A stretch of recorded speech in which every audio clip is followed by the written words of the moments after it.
Okay, folks, let us begin. It gives me great pleasure to introduce Professor Hari Bapuji of the University of Manitoba. He has come specially on our request to talk to us about income inequality.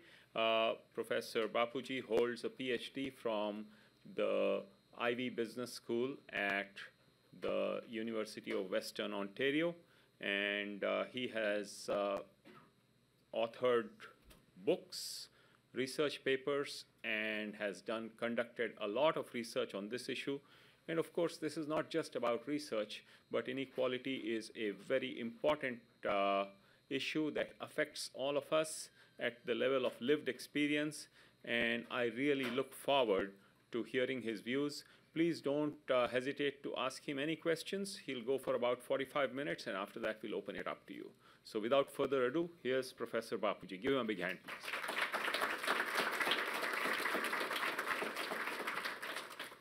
Thank you, Raza. You are very kind always. Thank you, everyone, for coming over for this presentation.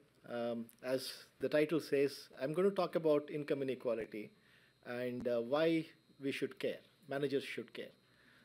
In terms of the presentation structure, I'll give a bit of introduction to discuss some of the trends related to income inequality and some of the assumptions that we make about inequality in the developed world, in the US, Canada, much of the OECD countries. And then I will talk about how income inequality affects performance of organizations. Okay, I'm going to talk about two different ways the income inequality in a society would affect performance at the organizational level. So one is what I'm calling the human development pathway, and the second is the organizational pathway. And finally, I will also talk a little bit about how organizations themselves can affect income inequality, and that's about the wealth distribution strategies. Okay. Please feel free to interrupt me at any time and ask any questions you might have. I'll be happy to answer them as we go along. I'd be happy if we make it more interactive than me just talking solo. Okay. So it's a bit of an odd thing to talk about income inequality in a business school, right? Because we always thought in business that income inequality is good for business. Wherever there is inequality, it will spur people's entrepreneurship, it will motivate people to do better, and then create new products and services, so it is very good for business. That's what we thought. And then other thing that we thought was that economic inequality is something that would get reduced by economic growth. So the idea is that if we have more growth, then through trickle-down economics, that will result in less inequality. So it will benefit everybody. So we can say rising tide lifts all boats. So that's the kind of assumption that we always make. So these assumptions, to some extent, have been questioned by Occupy Wall Street. You might have seen some of these protests, depending on at what stage of the program you are in. Probably you are still in school. So you might have seen some of these protests. And what they did was to leave two important themes for us to think about. One was the 1% versus 99%. Like it was always about us versus the rest, right? So 1% versus the rest. Second is that they talked about how inequality has been rising in the society. So they managed to put income inequality and its rise in the developed world as at the center of public discourse.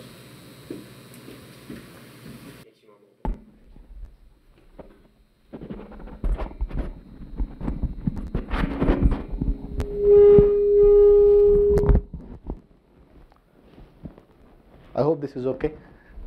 So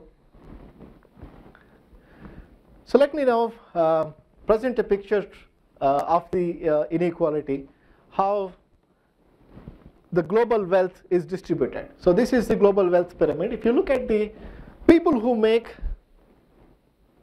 about more than $1 million, that's about 35 million people, are about less than 1% of the population. They hold about 44% of the entire wealth in the world. Okay, so that is just less than 1% of people. That's 35 million people in the world. And if you look at people at the bottom, so that's about 70% of the people who make less than $10,000. So that is about 70% of the people. Okay, so you can see that the wealth in the world is distributed somewhat unequally. It may not be very clear at the moment, but I will make it a bit more clear. So it's not that it is high only, or the concentration is at the top. If you look at it even within the top, what you find is that even within the top 1% from here, I'm now blowing up only the top percent. Okay, so the people who make $50 million per annum, those are 128,200. But if those who make between 1 to 5 million, that's about 30 million people. So as you can see, even within the top less than 1%, there is a growing inequality. Now these are some of the graphs related to how wealth and income has been growing over a period of time. The inequality has been growing in the United States. Now this all looks like, these are economist graphs, so it's kind of not very clear. Like, you see that it's not linearly growing, so there is no linear line. But let's see, some of the things that have become popular now is like how many people, what number of people hold more than half the world's population's wealth. Like if you look at the recent figures, 62 richest people in the world hold as much wealth as half of the world, right?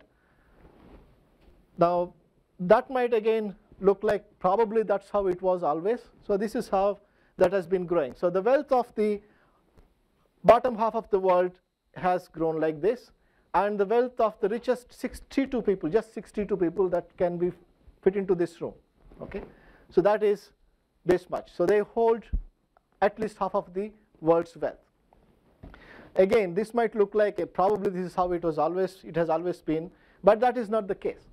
Just 4 years ago, I'm talking about this 2014 figure, but say 6 years ago, 388 richest people held as much wealth as half the world's population. But now that has come down to 80. In 2014, now it is 62, right? Let me ask a question. We all know Bill Gates, right? Okay, and we all know that if we have about $1 million, most of us would probably be very happy, and we would be thinking probably about retirement, right? So if Bill Gates were to spend $1 million a day, per day, how long does it take for him to spend away all his wealth? How much? He can't, right? Let's assume that for a moment. But why do you say he can't, by the way? I think they said it's a near impossibility to spend as much a day as needed for him to do so before he expires. Okay, so basically you mean to say that it's difficult for him to spend $1 million a day. You mean to say he can't spend $1 million a day, or is that he won't be able to spend it in his lifetime? Right. He won't be able to spend it in his lifetime. That's perfectly fine. But how long do you think it takes him? 3 years, 150 years, 180 years. How much? 300 years. No, not 2000. 2000 is too much. So that was 220 years. It takes him 220 years to spend away all the wealth that he currently has. Okay. And when I talk about income inequality, whenever I meet across people, they talk to me and they ask questions, and some of the assumptions that they make. When I say that I'm researching income inequality, they say, yeah, you must be researching about India and China, because they say income inequality is very high in countries like China, India, and Brazil, right? So, but that is not the case. It is very high in much of the developed world, like in US, UK, Singapore. These are some of the biggest anomalies. Like, the income inequality is extremely high in these countries. And then sometimes people also think that inequality is because we don't have productivity. That means organizations are not able to sell production services. So because we do have poor productivity, that is why we have high level of income inequality. Our wages have become stagnant. But that is not the case. I mean, one of the reasons they give is that it is because of competition from globalization. But that is really not the case. If you look at how the labor productivity has increased, this is how it has increased, right? But the real wages have not increased or have not kept pace with the increase in productivity. And finally, if you look at how the salaries of top executives or CEOs have increased relative to the real wages or the wages of the labor or a typical worker pay. So this is how the typical worker pay has increased or has grown from 1978. And this is the S&P 500 index, its performance. It has grown about 500%. And the top CEOs pay has increased by about 1,000%. So there are a number of reasons why income inequality has been increasing. So I keep wondering, or I keep asking sometimes, why is inequality undesirable? So we keep thinking about it, right? Why is inequality undesirable? So I tend to ask people this question, and typically ask people who are not in the university, they are not professors, right? So most of the time they tend to be teenagers, either it's my son or friends of my sons. So when I ask them, one of the first things that they say is that it's a moral issue. Inequality is undesirable because we all are equal. There is, in some ways, we all are equal, so there shouldn't be so much inequality. There should be some, but there shouldn't be so much, right? So that's one answer that they give. And they also give an instrumental reason. They say that if you treat the employees well, then they will perform better, they will be more productive, so it is beneficial for organizations, right? And then finally, they say that there is an economic argument is that if there is concentration of wealth and income only at the top, the entire money is controlled by a few people, then there is not market for goods. So rest of the people don't have money to buy the goods and services that you produce. If you're a rich person, you can only spend so much, right?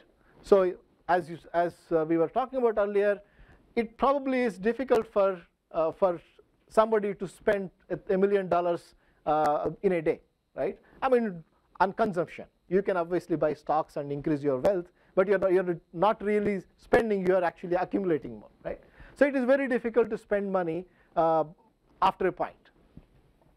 So these are all the reasons, and all the reasons will boil down to one that we have so far seen in research or in public discussions is that income inequality is something that government should worry about. It is an issue for economists, it's an issue for sociologists, it is an issue for public administrators, it's an issue for everybody else, but not for business, because we have no role to play and it's not going to affect us. So that has been the assumption. So what I'm going to say is that inequality affects organizations, and that's the reason why we should care about it. So I say that income inequality affects organizations in two fundamental ways, and I'll elaborate on this. One is that when there is high levels of income inequality, that affects human development in a society. By human development, we mean health, education, and crime levels. And the second pathway, what we call is the organizational pathway, is how it affects individuals and how it affects our interactions with others and how it affects the institutions that support business. So these are the two pathways through which income inequality would affect organizational performance. So what do I mean by inequality, right? Economic inequality. So when you talk about income inequality or inequality as such, it is very different from poverty, right? When you say poverty, it is not having sufficient money to buy the things that you need to buy to have a decent standard of living. Broadly, that's what it is. You can have various measures of poverty levels, like what is the level at which you become poor or not poor. So there can be that. Poverty is about not having enough resources to buy what you want to buy. And then there is equity. It is different from equity because equity is about fairness, right? So if two people are working and doing the same thing, they should be paid equally, right? So that is equity. So it is not inequality, it is equity. And finally, like we have had quite a bit of discussions about demographic inequality, that is racial inequalities, gender inequalities, and you probably know that women get paid about 20% less than men across the occupations, right? So that is the demographic inequality. But when you talk about economic inequality, broadly, like there is two types. One is the income inequality, what you earn on a regular basis, and the second is the wealth inequality, which would be what you own at a given point of time. All the assets put together, your house, your car, the value of your stocks, and everything else that you would have that you can sell and turn it into cash. So everything that's your net worth, that's your wealth. And the other is the income, which is what you get on a regular basis. It could be a salary. If you own houses, it could be your rents.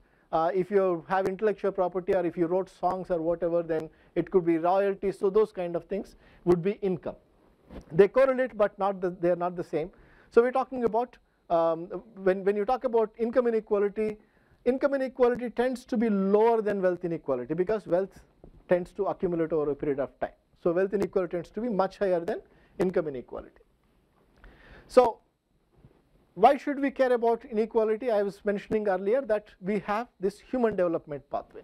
So research in a number of fields, whether it's sociology, public health, or economics, what it has shown is that when there is high level of income inequality in a particular place, whether it is a country or a city or a state, whenever there is high levels of income inequality, that leads to low human development. What is low human development? It's all of these things. So whenever there is high inequality, there is low life expectancy. People live shorter, they don't live longer.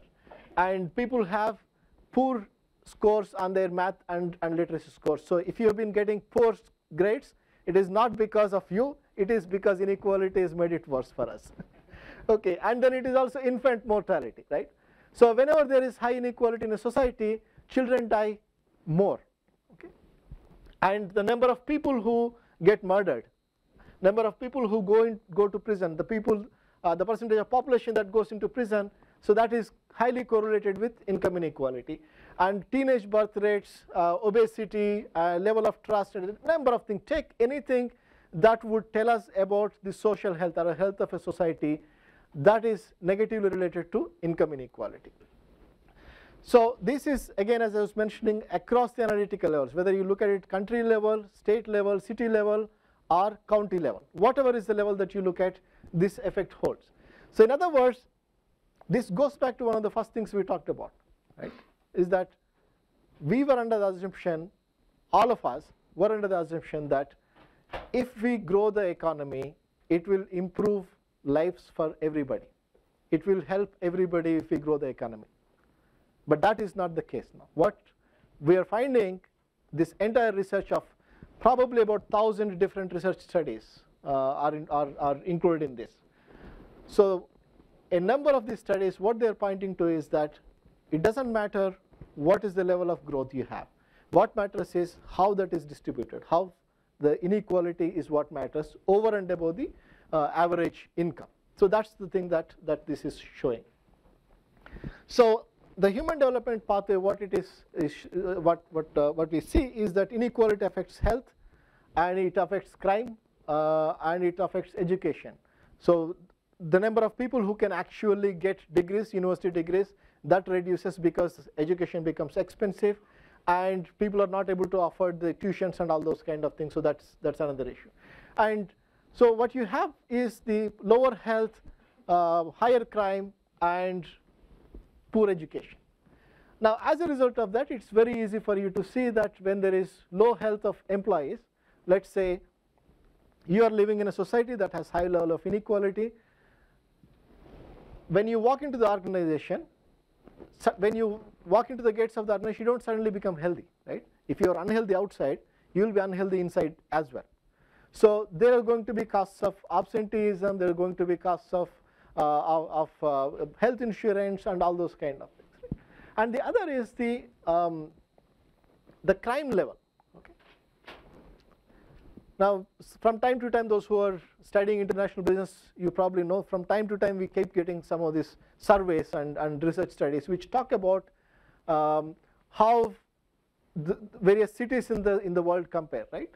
So do you know which is the city that's most expensive for expatriates? Which city is most expensive for expatriate managers?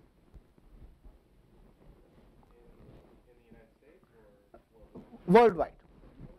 Singapore, okay. Oslo, okay. New York City. Which one? Kabul. You are pretty close. It's Luanda. It's in Angola, right? So now you can see why is it expensive? Because you have to have your own security. You have to so because of inequality, the society has become extremely crime prone, right? And then finally, like you have to also have the because of poor education, you won't be able to have the diversity and all that. That I will talk about that a little bit more later. But I want to show you one study that we are doing. It's fresh off the oven. We just finished writing up this paper and submitting it. What we have done is that what we are saying is that whenever there is high level of inequality in society or in a country, that increases crime. Why does it increase crime? One is that it becomes easier to commit crime and make money as opposed to get legal work, because your employment opportunities are lower. Even if you get employment opportunities, your salaries are lower. So it becomes easier for you to get tempted to crime. So that's one aspect. Second is that you have, through this crime or any benefit that you can get through this crime, you can move up the ladder very quickly, right? So if you are on this ladder of inequality, you get say $100,000 crime. If you commit, you move up very fast when compared to somebody who is say earning $20,000 per annum, right? So you move. So that's another thing. So that's the envy effect. Finally, whenever there is high level of inequality, it reduces the ability of the government to monitor the crime or the ability of government to come up with policies. Some of these things are being talked about in the election, so you probably are hearing about those. So when all this happens, what we say is that businesses or properties of businesses become easy targets for crime, right?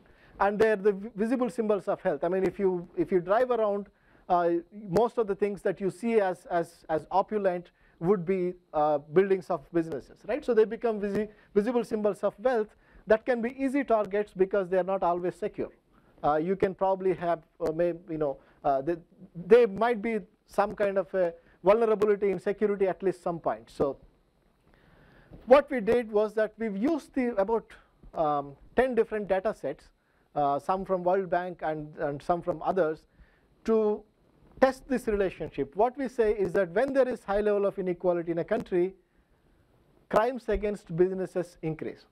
What is a crime against business? It would be theft, it would be arson, it would be burglary, and it would be robbery. So all these kind of things would increase when there is high level of inequality. That is our prediction. And we have collected data from over 100 countries and over 90,000 observations. What we find is that whenever there is a high level of inequality in a country, the crimes against businesses increase. So as we can see, there is a clear-cut implication for organizations in terms of how it affects businesses. So when your cost of business increases, so if there is high crime against business, obviously your cost of business is increasing.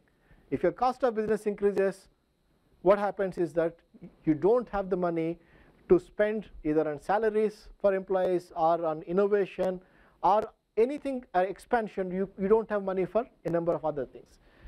So that's one thing that we are finding, and it's a neat, cool finding. And it's not that it's same across the countries.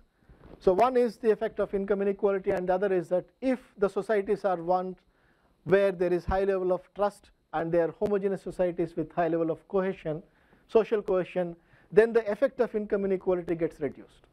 Okay? So that's another thing that we are finding. So in terms of the effect, if you move from being the bottom 10% of inequality to the next, say into the 20%, you would see an increase in increase of about 25%. So for example, if you become 10% more unequal, a country becomes 10% more unequal, you can expect to see about 25% increase in crimes against businesses. So that's one thing that we are finding. And the other thing is how income inequality would affect creativity and innovation, right? Why do you think it would affect creativity and innovation?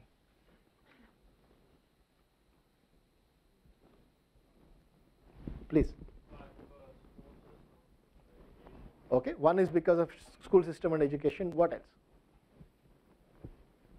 Fewer need to increase production in anything simply because nobody can buy it. Okay, okay, that's definitely possible. There is no motivation for coming up with more innovation.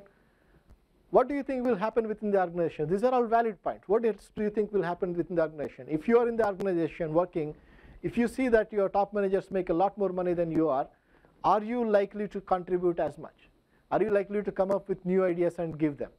Are you likely to collaborate with your co-employees?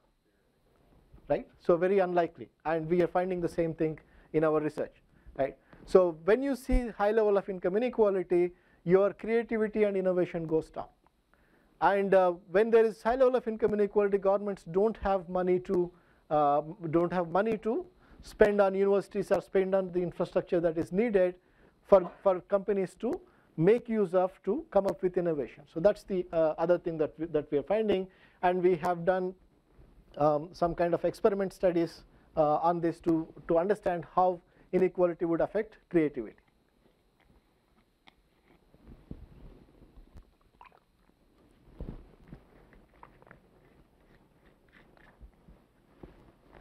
So we have seen that inequality has been increasing around the world, and we've also seen how it affects organizations, that it has through the human development pathway or indirectly, and second is directly in terms of what happens within the organization, how it affects employees' behavior, employees' interactions, and those kind of things.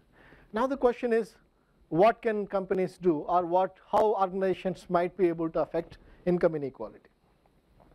So we all know that organizations are the vehicles for wealth creation, right? Organizations come up with products and services, and they create the wealth in the society, but they also distribute wealth. So how do they distribute the wealth? They distribute wealth to shareholders in terms of dividend payments.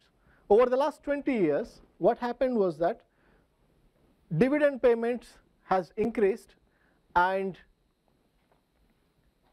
before 20 years, there used to be any profits used to be retained and reinvested to grow the businesses. But now what you see is divesting and paying dividends for the shareholders. And another thing that we see, you probably have heard a little bit about it, is top companies, or the companies that are highly performing, they are hoarding cash, right? How much cash does Apple hold now in terms of reserves? How much money does it have? You probably heard of this. Over 200 billion, right? And all the software companies or the tech companies put together have to have over $1 trillion of cash. It's a lot of money. And where is it parked? It's parked in the control of other countries. So what you see is organizations have typically tried to use a number of the regulatory or the tax system provisions to move their headquarters so that you show all your revenues in the countries where tax is lower, and you don't pay taxes in the country where you make the money, actually, where you sell your goods and services. So as a result, in Europe, particularly UK, there has been a lot of criticism against companies like Starbucks and Microsoft and all that. And if you look at all the companies, even companies like LinkedIn or whatever, you see that their headquarters are not in US anymore. They are all American companies, but their headquarters are not in the US. You would find them in Ireland, you would find them in Netherlands, you would find them in all the countries where the taxes are lower. Okay. And the second way is by paying to the top managers, the CEOs. And we have seen the effect of, or how the CEO pay has grown compared to S&P 500 earlier. So So one way that companies distribute the wealth that they create is by paying to the top managers. So you have the shareholders, you have the top managers, and the third way is by paying to the employees in terms of salaries. And that has been coming down, as we have seen earlier. And finally, you have taxes and philanthropy. Taxes, we've talked a little about how they use certain strategies to reduce the tax burden by moving to other countries. Not necessarily moving all the operations, but moving things on paper. Right? And then the next way that they can increase or they can contribute to inequality is through charity or philanthropy. And you probably heard of late that a number of the billionaires, a number of founders of these tech companies, they are trying to set up their own foundations to do charity work, right? Bill Gates has a foundation, Mark Zuckerberg has a foundation, everybody has a foundation, right? All those who have money, not everybody. So that's another way that they can reduce inequality, right? But what do you think will happen when there is high level of inequality? Do you think companies do more charity or less charity? Less charity? Why do you think they do less charity when there is high level of inequality?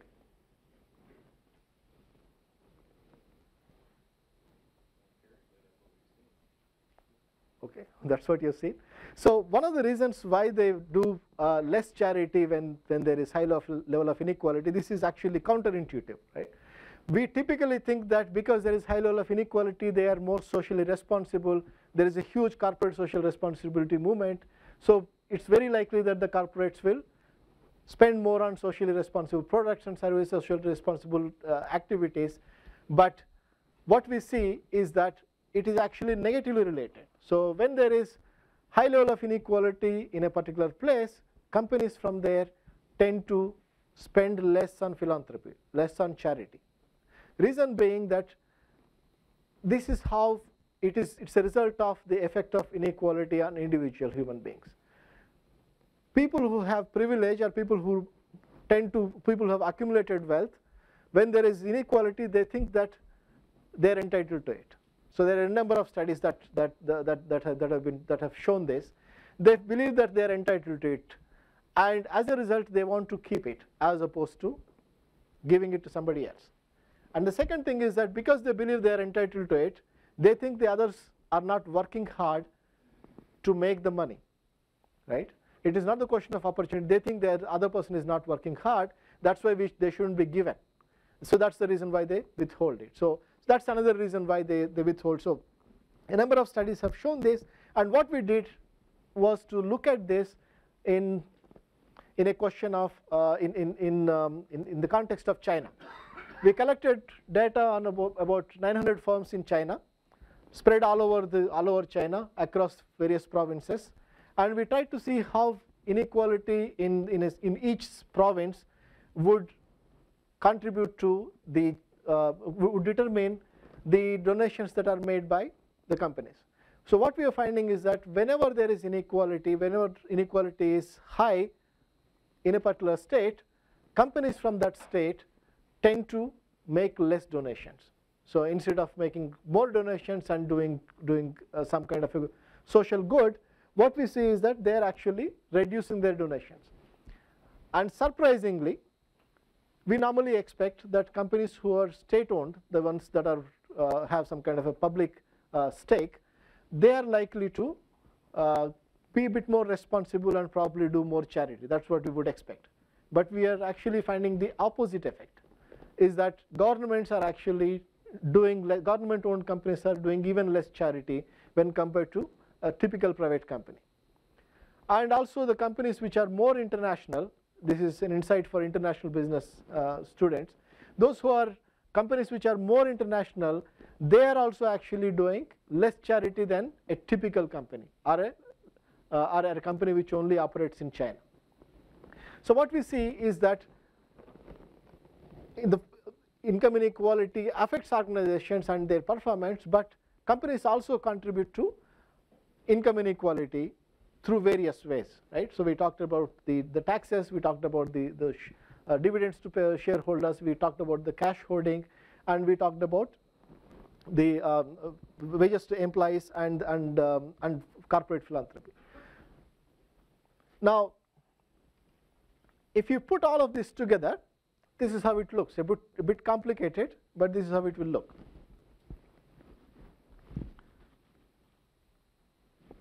What you have is that income inequality would affect the organizational performance through this human development pathway, as I mentioned earlier, by increasing decreasing health, increasing crime, and decreasing education in a society.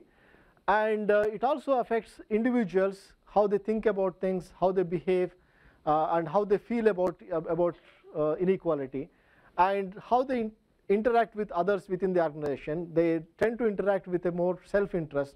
There's no collaboration.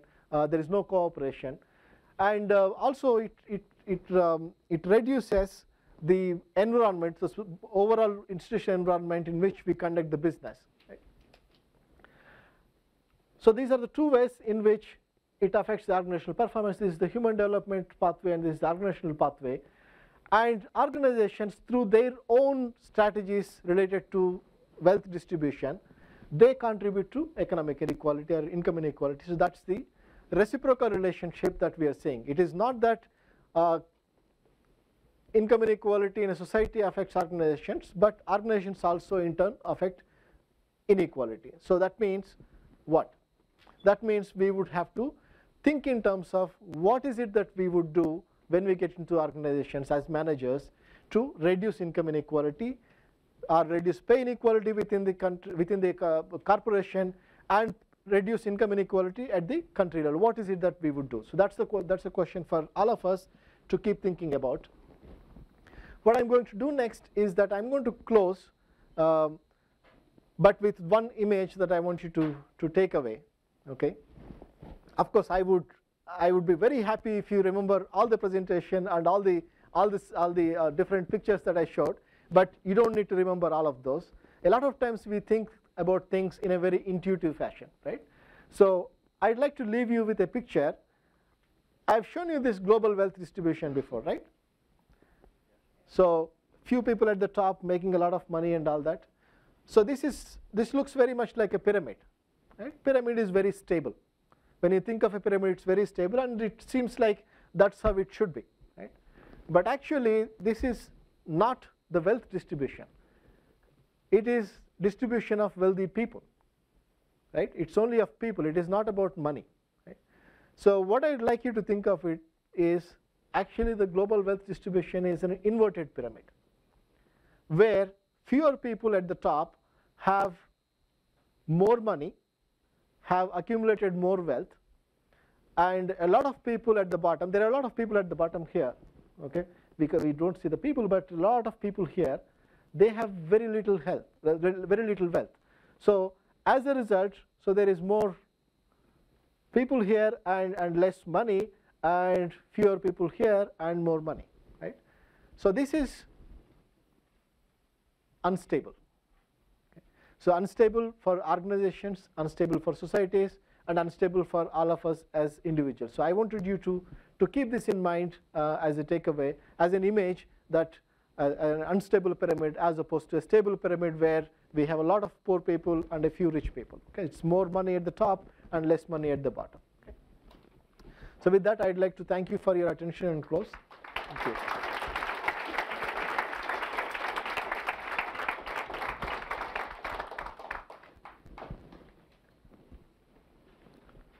So I'll be happy to take any questions.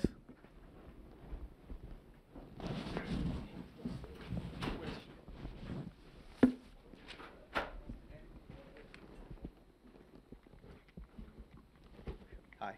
Thank you for speaking to us. Oh, there we go, finally. Thank you for speaking for us. I guess you've clearly studied the subject a bit more than probably most people. So I would want to just ask, at what point do you think the philosophy within the industry, whether they be private entities, NGOs, or even governmental organizations, kind of shied away from the notion of, say, Henry Ford capitalism, where what a lot of people feel as though was the golden age of production in this country, where corporations felt it was a moral need for them to be able to pay their employees a living wage in order for them to, at the very least, buy the products that they themselves are making. When do you think was the philosophical change? About what time did that happen?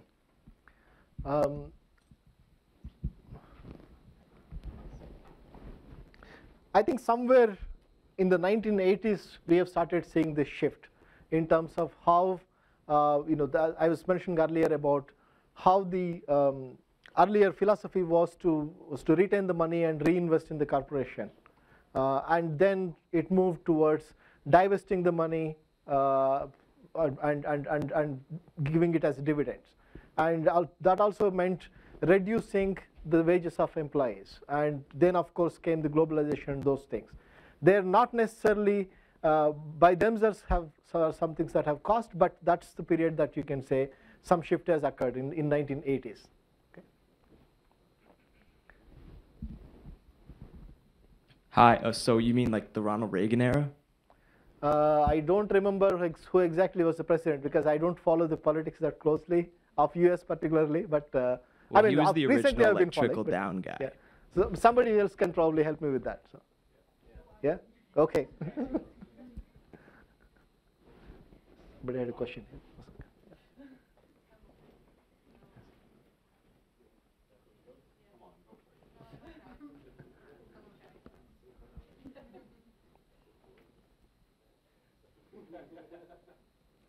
Please, yeah.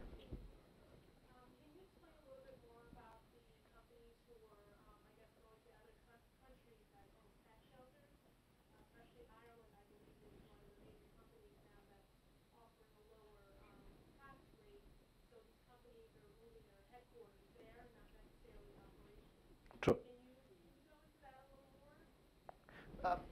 So, see, one of the things that we have going back to some of the philosophy issue, right? We thought in business schools and in organizations is that we thought we need to do anything and everything possible to make the most money, right? Most profits. So as a result, this was seen as a very legitimate strategy to cut down on your tax burden. Okay. So that again is something that companies have started doing, and now it has become a bit of a problem for all of us, for the society, because that is reducing the tax money that governments can get, and that is if you don't have the tax money, obviously there is not much of an infrastructure development that you can make, right? So if you drive around the city, you would see a lot of potholes and all those things because you don't have money for fixing them, and education system suffers and all that. So now, in terms of the companies are doing it in various ways, right? So one is that you move the headquarters, and the other is the foundations route, right? So one is moving the headquarters, the other is setting up a foundation. So instead of holding the entire thing yourself as a share, you set up your own foundation, then it becomes not for profit, and you are not paying taxes on that. So that's another way that companies have started to do. What are the other ways?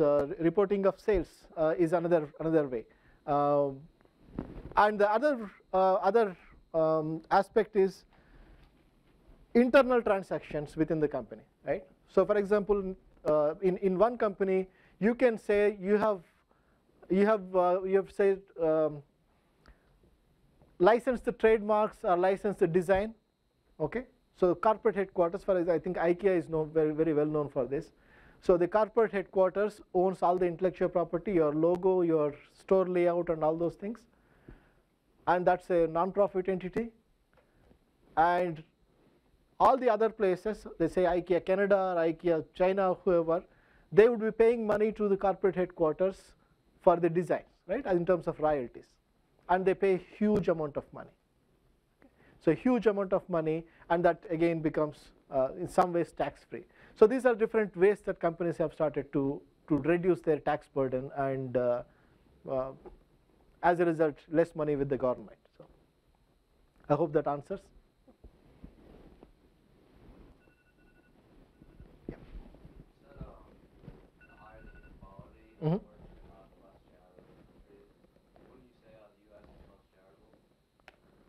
the companies in the US are the most charitable?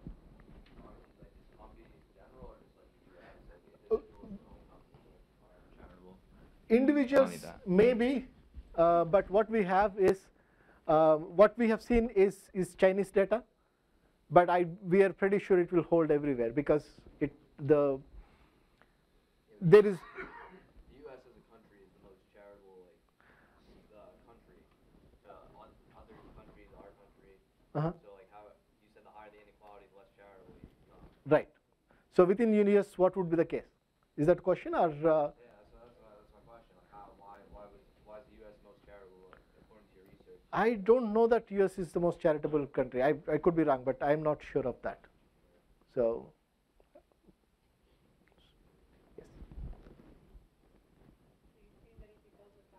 Deductions, the tax deductions that they receive for the charities that they do? So some of the yes, definitely that's a good point. Like, thanks for prompting me on that direction. Yes, one of the reasons why sometimes the companies do that is to get the tax deductions. Yes. Okay. Yeah. What's that? I'm not. That's not an area where I have done my research. Okay. This is a global phenomenon now. This is a global phenomenon now, and it is true for most countries, most of the developed countries. And if you want to make an argument about neoliberalism, you can make an argument, but that's not an argument that I would like to make because that's not my expertise, right? So I've studied organizations. I would like to study organizations, and that's what I'm talking about. And one of the reasons is that, as I was mentioning, I'd like all of us in business schools as students and as professors and managers or future managers as to think about what we can do to reduce income inequality in the society. And why should we talk about that? Sometimes people ask me this question, would that ever happen, right? Sometimes people ask me, like, why do you think they would at all think about it? So I tell them, I'm very hopeful that maybe 10 years or 20 years from now, everybody, all the managers, all the companies would definitely be trying to reduce income inequality. Just think of what happened 50 years ago or 30 years ago. There was no gender equality at all, right? Women were not in the workforce, and wages of women were way less than men. But now every company has diversity departments or equality related initiatives, right, when it comes to women. Similarly, nobody cared about environment 20 years ago. Now everybody talks about environment. So I'm pretty sure in the future companies will also start talking about income inequality because then they realize that it is not good for them. Okay, so that's my hope. So sorry. Yeah. Well, that's exactly what I wanted to ask you, what can be done about it, because I feel like that comes down to individuals themselves. People are greedy, people are selfish, and what can you do to change people's minds to give up their money? I mean, there's 1%, you said, of people that hold more than, what was it? Yeah. Yeah. How are they going to give up the money? No, I feel like this is there's a lot of research to be done. You could do all the research you want, but there's nothing. Is there anything being done about it? Is there anything being done? I probably shouldn't be talking about it, but I will talk about something that one of the papers that we have recently read. It's not that nobody is doing anything. I mean, even rich people, a number of rich people, have started to think about how they got their wealth. I mean, it's not that everybody is bad, right? So the number of them have started to think about how they got the wealth and what it means to them, and then started to, through that reflection, there are a number of things that I'm not supposed to be giving details of it because it's a paper of somebody else. It's not in the public domain, but it's a number of wealthy individuals have started to contribute and actually actively advocate making this charitable contributions and all that, giving away their wealth, right? So yeah, I mean, yes, I mean, we can always have more. Yeah. So. I think some have class at 7. Okay. But we can go downstairs for some refreshments, and if anyone has any additional questions, they're welcome to come downstairs to the cafe. Right. Thank you all.